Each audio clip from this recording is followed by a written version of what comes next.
চট্টোপাধ্যায়ের পরিচালনায় মুক্তি পেয়েছিল পারিয়া, যা ভীষণ সাফল্য পায়। দর্শক বিপুল ভালোবাসায় ভরিয়ে দিয়েছিল এই ছবিকে। কিছুদিন আগেই পরিচালক তথাগত মুখোপাধ্যায় নিজের সোশ্যাল মিডিয়া হ্যান্ডেলে একটি পোস্ট করেন, যা দেখে জল্পনা করা হয় খুব শীঘ্রই আসছে পারিয়া 2।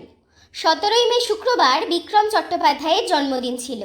সেই দিনই পারিয়া 2 মুক্তি পাওয়ার জল্পনায় স্ট্যাম্প পড়ে, আর এই ছবির মোশন পোস্টারও সামনে আসে। আর সেখানেই দেখা যাচ্ছে লাল আকাশে অনেকগুলো হেলিকপ্টার উঠছে।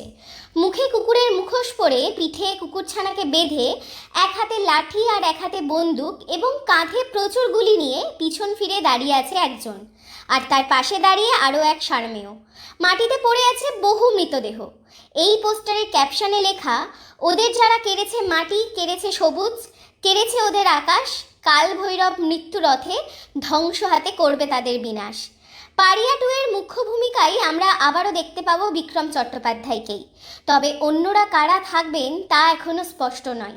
এই ছবিটি মুক্তি পাবে 2025-এ।